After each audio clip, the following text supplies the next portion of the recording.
I never imagined I'd feel so invisible in the house I fought to keep. Last Christmas, as the clock ticked past midnight, I was still wrapping gifts in the dim glow of the living room lamp, the hum of holiday music barely masking the ache in my chest. My kids, Emily, Michael, and little Sophie, were tucked in bed, dreaming of the morning to come, unaware of the quiet war waging in the room they love most. Meanwhile, my mother, Roxanne, was showering my sister Lisa's baby with adoration, calling him her only grandchild, like a sick joke I was forced to swallow. The sting was sharp, a bitter reminder that no matter how much I gave, my sacrifices were invisible. I am Shirley Fraser, 39 years old, an elementary school teacher in this small town. For 15 years I've been the steady hand, the silent backbone of my family, the one who plans every holiday, cooks every meal, and makes sure Roxanne feels cared for. But no one sees how much I carry, or that the house where all these memories unfold is legally mine. After Dad died, I quietly paid the mortgage for 5 long years, holding this family's foundation together. I've never spoken about it. For now, I tell myself to keep the peace, to hope things can change. But the cracks beneath this fragile calm are growing, and I'm not sure how much longer I can pretend everything is fine. I can still see myself at 10 years old, sitting at that dinner table, the glint of my science project grade clutched like a secret. I'd earned an A, proud and eager to share, but my mother's attention was elsewhere, on Lisa, who sat smugly, basking in a spotlight only she could command. Roxanne's eyes were alive, sparkling when Lisa laughed or spoke. But when I tried to make my own small victories known, I was met with silence, or worse, dismissal. "You're too sensitive," she'd say whenever I showed hurt, turning my feelings against me. I learned early that my achievements didn't matter. Then there was the winter I was 13, the year I asked for a new coat, something warm and simple. Instead, Mom handed the only new coat she'd bought to Lisa and said coldly, "You'll manage. Tough love is what makes you strong." I remember the heaviness of that moment, the sharpness of feeling second best in my own home. That coat still hangs in my closet, a faded relic of the emotional distance Roxanne built between us. I told myself it was tough love, that it was preparing me for life, but deep down, I know it was favoritism, a wound I've carried silently ever since. Over the years, I've been the quiet anchor holding everything steady, though no one notices. After Dad passed, Mom's finances slipped, debts piled up, and I stepped in without hesitation, paying the $1,200 mortgage monthly for 5 years. I never told a soul because it wasn't about credit. It was about keeping our family home. I've sacrificed vacations too. That once-in-a-lifetime trip I dreamed about, I said no again and again, because Mom needed me.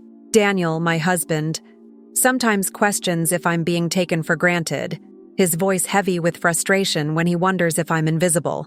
I smile and reassure him, but inside, I hold on to the hope that someday Mom will see me, not just as a provider, but as her daughter. Meanwhile, Lisa, who barely lifts a finger, is showered with praise, her baby always the center of attention. No one knows the house deed is in my name. That secret is mine alone, a quiet testament to my love and commitment. My children, Emily, Michael, and Sophie, are my world, but I dread that they're learning their aunt's son is the favored one, that their mother's sacrifices go unnoticed. Family is complicated, tangled in love and pain, but my love has always been genuine, even when it feels unreturned. Last summer at my niece's birthday, the words hit me like a physical blow. "Lisa's baby is the only grandchild who matters," Mom declared, loud enough that everyone in the room heard. I felt my heart seize as I glanced at Emily and Michael, their faces blank, confused by the harshness of her words. The room fell into an uncomfortable silence, broken only by nervous chuckles and shifting feet. I forced a smile, my throat tight, the sting spreading through me like ice. Roxanne caught my eye, smirking with that cruel satisfaction, daring me to react. I wanted to scream, to defend my children, but instead I swallowed the pain and said nothing. I told myself maybe she was just stressed, overwhelmed, careless in the moment. But the ache lingered, deep and raw. When I finally slipped out to the backyard, I whispered to Daniel, "I just need some air."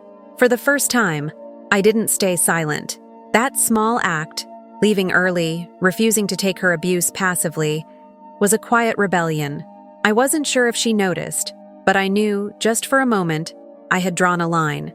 The battle was far from over, but maybe, just maybe, I wasn't entirely invisible anymore. Roxanne didn't miss the flicker of defiance in my eyes after I left the last family gathering early. Within days, the atmosphere shifted. It started with quiet comments I caught in passing. "Shirley's being too sensitive," said Aunt Mary, voice low but sharp like a knife cutting through the air. Cousins who once smiled warmly offered strained greetings, their eyes flickering with unspoken judgment. The whispers spread faster than wildfire. "She's always causing drama, too self-centered, never satisfied." It was as though a shadow had been cast over me, shrinking my safe circle until I felt utterly isolated. Roxanne's words echoed behind the scenes, poison delivered in hushed tones. She told family members I was ungrateful, always playing the victim, painting me as the source of conflict. Daniel started receiving veiled warnings from relatives. "Be careful with Shirley's moods," they'd say, their voices laced with pity or suspicion. I heard these things through the grapevine and felt my stomach twist. Was I truly so difficult? Or was Roxanne twisting the story to paint me as the villain? One night, I called her, voice trembling with a desperate need for clarity. "You're imagining things," she insisted, her tone icy. "I'm just tired of your complaints." Her words crushed me, making me question my own reality.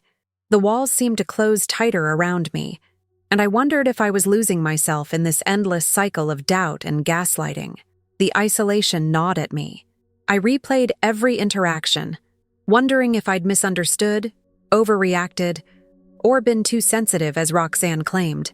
I caught myself shrinking away from family texts, hesitant to reply. Even Daniel's reassurances felt thin, strained beneath the weight of doubt hanging in the air. The laughter I used to hear during holiday dinners felt forced, tense, like a fragile mask barely holding the cracks together. I missed the warmth, the feeling of belonging. But now I was the troublemaker, the outsider, and Roxanne, the puppeteer, held the strings tight, pulling everyone into her carefully crafted narrative. I felt like a fragile glass caught in a storm, teetering on the edge of shattering. One afternoon, as I stared out my kitchen window, the fading sunlight casting long shadows, I whispered to myself, "Am I really the problem?" The question echoed in the empty room, unanswered. But deep down, a flicker of resolve sparked. If I was the scapegoat, then I needed to find my voice, even if it trembled beneath the weight of so many eyes turned against me. I decided to confront Roxanne directly, hoping for a chance at peace. Sitting in her living room, the air thick with tension, I laid out everything calmly. The mortgage I'd been paying quietly, the emotional toll her favoritism had taken, my desire for fairness, not conflict. My voice was steady, though my heart pounded. "Mom, I want to find a way to make this right," I said. "I just need acknowledgement, respect, some understanding." For a moment, she was silent, her eyes glossy with tears. "You don't understand how hard I've tried," she sobbed, voice shaking. "I've sacrificed so much for this family." She twisted my words, painting herself as the martyr, the wounded soul. When I gently suggested family counseling, something to help us heal, her expression hardened. "If you push this, I'll cut you off," she warned, her tone sharp as glass. Later, I learned she'd told Dad's sister I was tearing the family apart, turning my peaceful attempt into ammunition. My aunt, who was supposed to mediate, didn't hide her skepticism. She brushed aside my concerns as exaggerations, siding firmly with Roxanne. The room felt colder, the fragile hope I'd held slipping through my fingers like sand. I left that house heavier, carrying a defeat that settled deep in my bones. My attempt at peace hadn't bridged the gap. It had only widened the rift. I felt like a ghost in my own family, unheard, misunderstood, and more alone than ever. The humiliation didn't stop there. At the school fundraiser, where I'd hoped to blend into familiar faces, Roxanne found me and cornered me cruelly in front of Daniel, Emily, and neighbors. Her voice was loud enough for those nearby to hear, dripping with mockery as she revealed private details. "Shirley's been struggling financially because she chose to support everyone else instead of herself," she declared, eyes gleaming with satisfaction as she watched the ripples spread. Daniel's jaw clenched tight. Emily's eyes filled with tears, confusion and hurt mingling on her small face. Colleagues who overheard the scene later avoided me, their smiles fading into distant nods. Donations to my classroom fund mysteriously dwindled, a silent boycott stifling my work. The sting cut far deeper than words. This was a calculated public attack, an orchestrated effort to undermine me both socially and professionally. I felt the weight of eyes on me, the sting of whispered conversations and sideways glances. It was no longer just emotional pain. It was a tangible assault on my livelihood and reputation. Roxanne's cruelty was deliberate, precise, and devastating. I realized then that I wasn't just the family scapegoat. I was her target. This wasn't about love or family anymore. It was about control, domination, and breaking me piece by piece in the eyes of everyone I cared about. Despite the storm, I clung to hope. I invited Roxanne to my home for Thanksgiving, extending a hand in a final attempt to rebuild what was left. I spoke openly, my voice calm but resolute. "I need respect for my children, acknowledgement for what I've done, and a ceasefire," I told her, searching her face for any sign of warmth or understanding. I wanted her to see me, not as a rival or enemy, but as a daughter who loved her despite everything. But Roxanne's smile was cold, devoid of empathy. She dismissed my needs as petty and selfish, and when I mentioned the hurt caused by her favoritism, her eyes narrowed. "If you can't handle the truth, that's your problem," she said with chilling finality. Then, crossing a line I never expected, she threatened to tell Lisa to cut ties with me if I didn't behave. The weight of that threat crushed me, the coldness in her voice a stark reminder that reconciliation wasn't on her terms. I left that visit with my heart broken but my spirit unbowed. I whispered to Daniel, "I did everything I could." The silence that followed was heavy, a quiet surrender to reality. Roxanne had made her choice, and I had no choice but to face the storm she'd unleashed. The cracks in our family were deep, and every effort to mend them had only shattered the fragile peace further. Yet beneath the rubble of hurt and rejection, a small part of me held on, because some battles, even the hardest, are worth fighting. The days after Thanksgiving blurred into a relentless ache of loneliness. Roxanne's rumors had spread like wildfire. Whispers that I was manipulating Daniel and using the kids as pawns echoed in hushed family corners. Invitations stopped coming. The warm, familiar faces at family barbecues and birthday parties became distant memories. Even Aunt Mary, who had once been my quiet ally, no longer returned my calls. The silence was deafening, a cold vacuum swallowing the place where I belonged. Each day, I felt more like a ghost haunting my own family. Daniel stood by me, his steady presence the only anchor in this storm of isolation. But even his support couldn't fully shield me from the gnawing self-doubt. I'd lie awake at night, staring at the cracked ceiling, the shadows twisting like accusations. "Maybe I am the problem," I'd whisper to myself, voice barely audible. "Maybe I'm just too sensitive, too demanding." Those thoughts crept in unbidden, seeping into my bones, eroding the resilience I'd clung to for so long.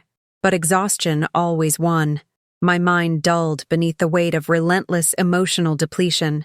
The family I thought I knew, the one I'd sacrificed for, seemed to have erased me, replacing kindness with cold judgment. My heart ached with a confusion so profound it felt like drowning. Did I misread their actions? Was my hope for fairness a foolish dream? The questions circled endlessly, but the answers never came. I was trapped, caught in a web spun by Roxanne's manipulations, punished for the very act of standing up. It was as if my voice had been stolen, leaving me stranded in an echo chamber of doubt and despair. I watched my children grow quieter, their smiles tinged with confusion. Emily asked one afternoon why family parties felt different now, and I had no answer. Only tears I refused to shed in front of them. I wondered if they sensed the invisible walls Roxanne built around us, dividing us like chasms too wide to cross. My isolation was complete, not just from my family, but from the version of myself that once believed love could heal anything. The breaking point was near. I just hadn't realized it yet. Christmas Eve arrived with its usual buzz of chatter and warmth, but beneath the festive surface, I braced myself. The living room was aglow with twinkling lights and the murmur of relatives sharing stories. But my heart beat erratically as I watched my kids cuddle close, their eyes bright with innocent excitement. Then Mom rose, her voice slicing through the room with cruel clarity. "Lisa's baby is my only grandchild. My legacy." The words hung in the air, a jagged blade cutting through years of hope. The room went silent, faces frozen in shock and disbelief. Emily's face crumpled, tears threatening to spill. Michael's fists clenched so hard his knuckles whitened.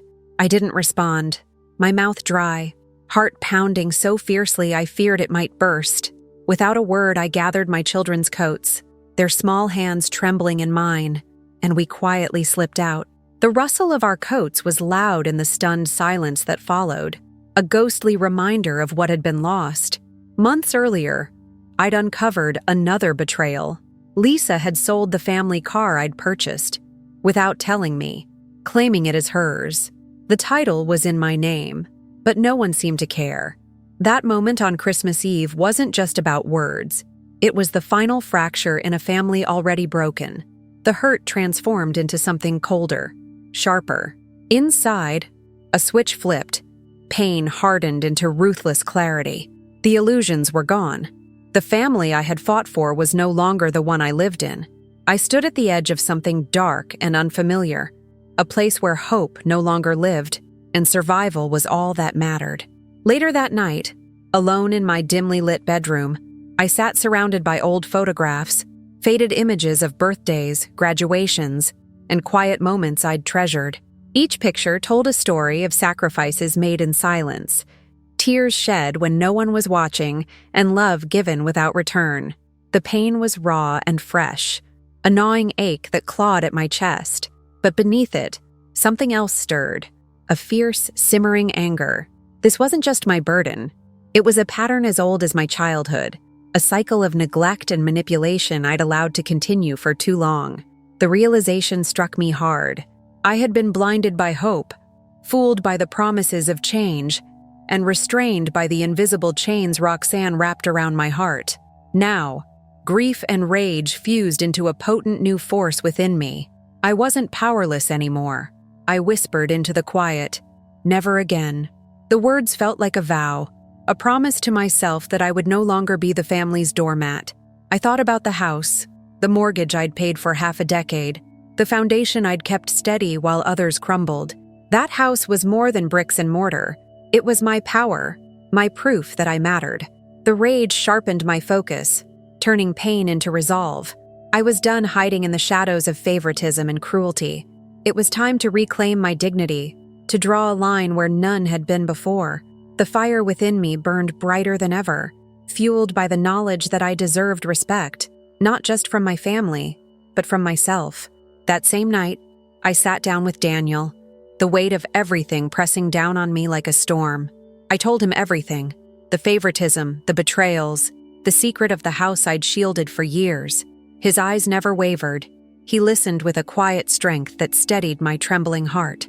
When I finished, he nodded firmly. "You deserve respect, Shirley. It's time to take control." His words were a balm and a spark, igniting the cold clarity that had taken root in me. Together, we began to sketch a plan, not one of confrontation, but of calculated withdrawal.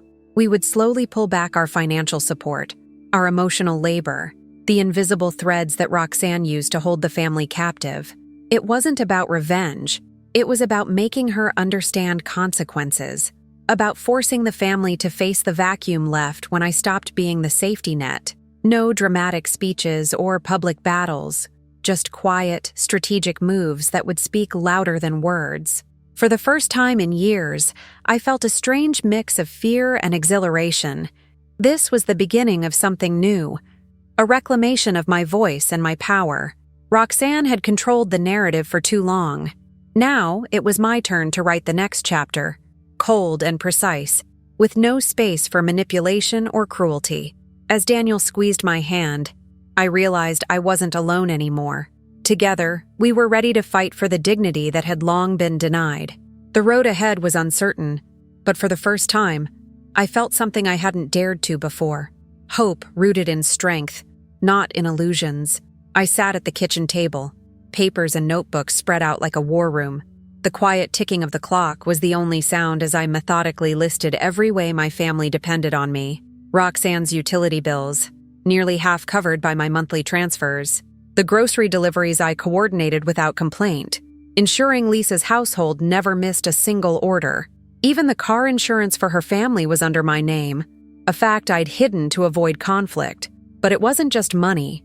It was the emotional labor I absorbed, the late-night calls when Roxanne's tears were a constant, the endless caretaking I provided for Lisa's child when she'd vanished to her own life. I realized how deeply entangled I was, a spider at the center of a web I hadn't wanted to see. I reached for my phone and called Mara, the lawyer I trusted.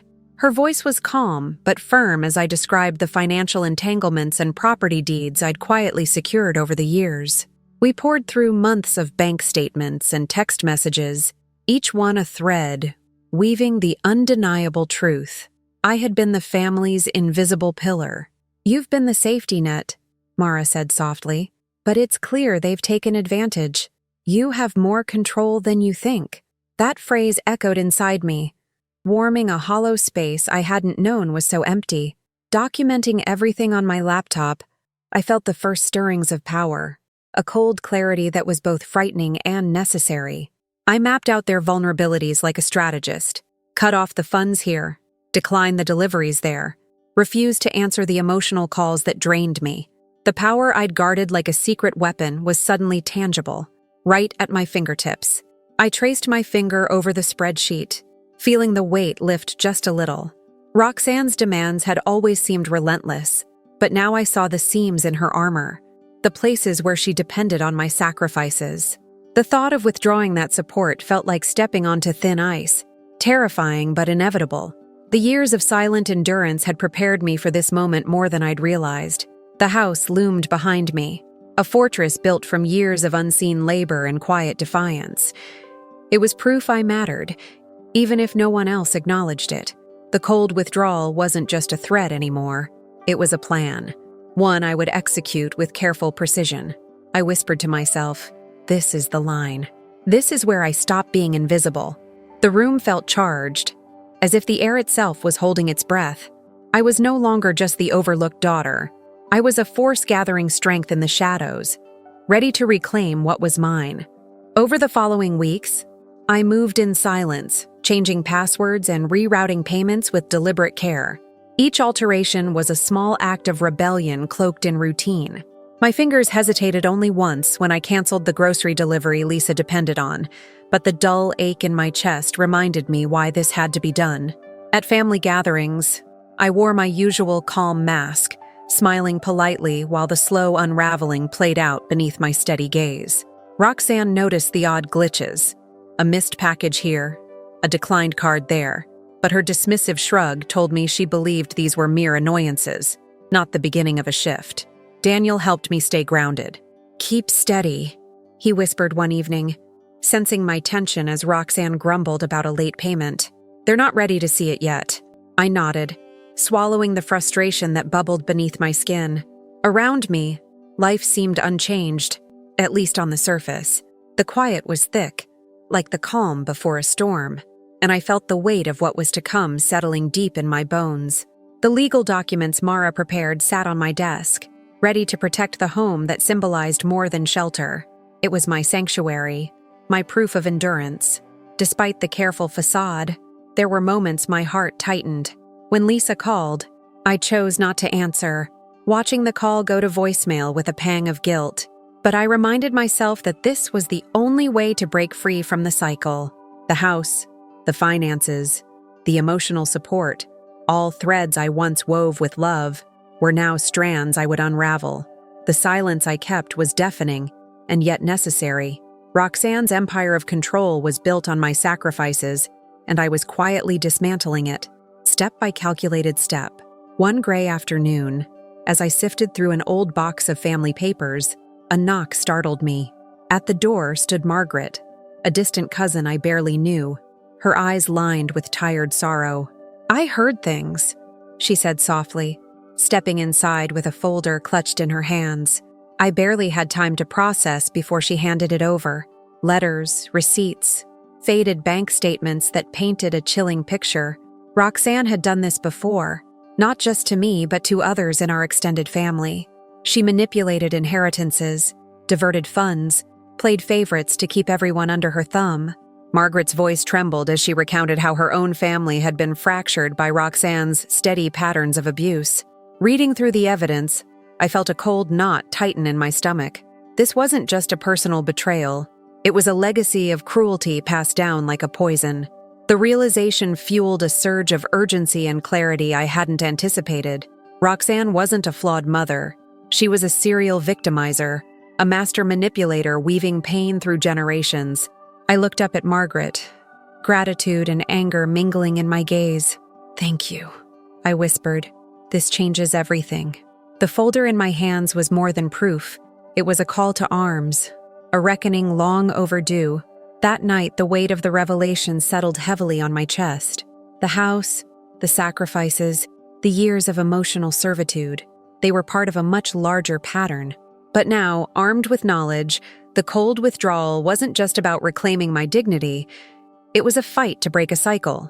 I shared the discovery with Daniel, who listened with quiet intensity.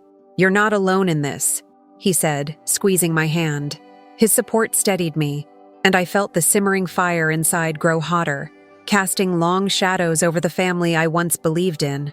I began the withdrawal carefully, almost imperceptibly. The monthly payments toward Roxanne's utilities stopped without announcement. When Lisa asked me to babysit her child, I declined with a rehearsed excuse about work deadlines. Emotional messages went unanswered, the silence speaking louder than words ever could. At first, the household barely noticed, until the cracks began to widen. Roxanne's calls increased, her voice strained with a frustration that was almost foreign. Daniel picked up the slack, managing school runs and meal prep, his quiet strength a shield against the encroaching chaos. The tension in the house thickened like fog. Family members whispered behind closed doors, speculating about what was wrong with me, unaware they were witnessing the first fractures in Roxanne's carefully constructed facade. I listened without responding, detachment wrapping around me like armor. The absence I created was a wound they hadn't prepared for, and I watched with a mixture of sorrow and resolve as the foundation Roxanne depended on began to crumble. I wasn't just fading away, I was making space to breathe, to reclaim, to fight. The first moves were made, and the game had quietly changed forever. The room fell into a brittle silence the moment Roxanne's voice cut through the gathering like a sharpened blade. "You think you can just abandon us?" she snapped, eyes blazing with false outrage as all eyes turned to me. My chest tightened, but I stood steady, the weight of years of unseen labor pressing firmly on my spine. I let her accusations hang in the air. Then, slowly, deliberately, I reached into my bag and pulled out the folders I'd prepared. The mortgage statements, the property deed, each carefully marked and official, laid bare the truth that no one had dared to acknowledge before. "This house," I said, my voice calm but unwavering, "is mine. Every payment, every bill, I've covered while you all ignored what kept us afloat." The faces around me shifted. Lisa's gaze dropped to the floor, cheeks flushed with embarrassment. Roxanne's confident mask cracked as her lips twitched, searching for a retort that wouldn't come. I continued, each word a quiet hammer striking the fragile walls Roxanne had built around herself. No more silent sacrifices. No more emotional blackmail. No more financial bailouts. My eyes swept across the room, meeting the mixed expressions, some wary, some relieved, some uncertain. The tension was palpable, breaths held, hearts pounding. "This stops now." I didn't shout, didn't plead. I simply stated what had long been true but unspoken. The power that once belonged solely to Roxanne shifted, a subtle but irrevocable reversal. I felt the room's energy change, the invisible bonds of control loosening. For the first time, I was not the overlooked daughter, but the woman who commanded attention, who held the cards. The family's tangled web of favoritism and lies was unraveling, thread by delicate thread.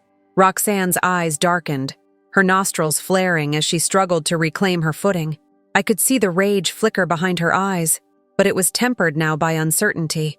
No longer could she manipulate with ease. My calm declaration had dismantled the narrative she relied on, the victimhood she wore like armor.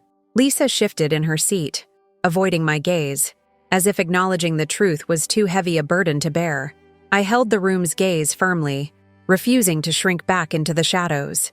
The air hung thick with unspoken accusations and long-buried resentments, but I felt no fear. This was my moment of quiet triumph, the culmination of years spent bearing the weight alone. The family had been forced to witness the truth, and with that exposure came a new order, one where I would no longer be invisible or silenced. After the words settled, I stepped back, letting the silence do its work. I could feel the collective breath exhaled, the shift in atmosphere as the room recalibrated around this new reality. Some family members exchanged subtle nods, their eyes carrying the weight of unsaid support. Others looked away, uncomfortable with the fracture laid bare. Roxanne sat frozen, her usual domineering presence reduced to a fragile shell. I wasn't angry, just resolute. The battle wasn't about tearing down, but about reclaiming what was rightfully mine. The power dynamic had shifted irrevocably, and for the first time in years I felt an unfamiliar but welcome lightness, a step toward freedom wrapped in the quiet dignity of truth. The fallout was swift and brutal. Roxanne's world, once so carefully constructed, began to crumble in ways I hadn't fully anticipated, but had silently prepared for. Utility bills went unpaid, and whispers of disconnect notices slipped through the grapevine. The house, once a bustling center of familial demand, felt eerily quiet as calls from Roxanne went unanswered. Her voice on the other end of the line was desperate, laced with promises of change, tearful pleas for help, but I held firm. Each call that went unanswered was a brick removed from the wall of her control. Lisa sent messages too, begging for peace, hinting at reconciliation, but I didn't respond. The boundaries were clear in my mind, etched with the sharpness of hard-earned resolve. Watching from a distance, other relatives began to murmur, their perceptions shifting as the cracks in Roxanne's narrative widened.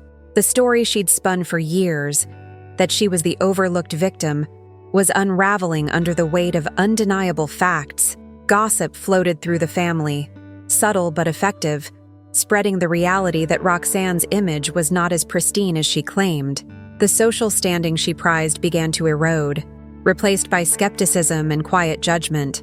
I noticed the cautious glances, the hesitant questions whispered behind closed doors. The family was waking up to the truth, and that awakening tore through Roxanne's control like a cold wind. Her attempts to manipulate me, once so effective, now fell flat. The emotional blackmail that used to bend me into submission shattered against the steel of my boundaries. The silence I maintained was not empty but charged with meaning, a refusal to engage on her terms. I could almost feel the sting her neglect inflicted on herself, a bitter taste of the loneliness she had long inflicted on those around her. The withdrawal wasn't cruel. It was necessary. It was an unspoken but powerful message. The safety net she relied on was gone. Roxanne's carefully maintained empire was exposed as brittle, and that realization weighed heavily on her, even if she refused to admit it aloud. Desperation twisted Roxanne's tactics into darker shapes. Letters arrived, thinly veiled threats wrapped in false concern. Rumors began to spread in our neighborhood, baseless and cruel, whispered by those she'd enlisted to defend her fractured image. Public scenes of victimhood were staged with theatrical flair, eyes wide and voice trembling, but I saw through the performance.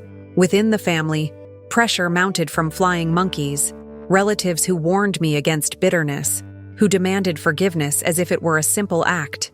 Legal threats surfaced, but Mara's steady hand kept those at bay, intercepting every attempt with calm professionalism.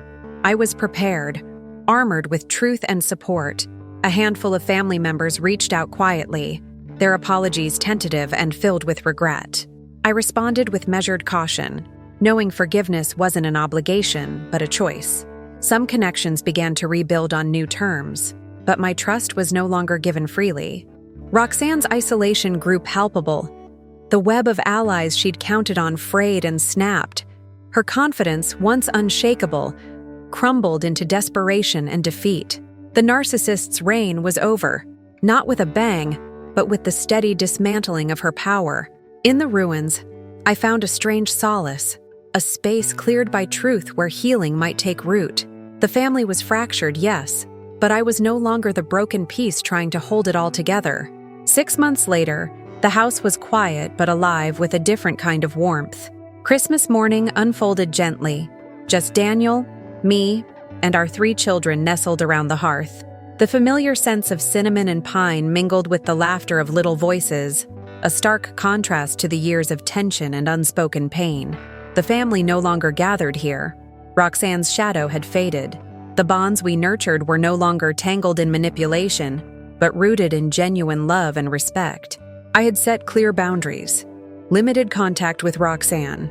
No tolerance for emotional games. The scars of the past were still there, etched deep, but they no longer defined me. I watched my children exchange gifts, their smiles free of the weight I once carried. The peace I felt was hard-won, a quiet victory that didn't need to be shouted from rooftops. It was in the stillness of a home reclaimed, in the gentle support of a husband who stood beside me, and in the slow rebuilding of trust. I didn't miss the chaos or the favoritism that had once ruled my life. Instead, I cherished the calm and freedom I had fought for with every fiber of my being. The house was more than a shelter now. It was my sanctuary, a testament to resilience and dignity. As I sipped my coffee, the winter light filtering softly through the window, I allowed myself a small, private smile. I had reclaimed my voice, my power, and my peace. The past wasn't erased, but it no longer held me hostage. I had created a new legacy, one built on love, respect, and truth. The future felt uncertain, as all futures do, but for the first time in a long time, I was ready to face it on my own terms, and that was enough.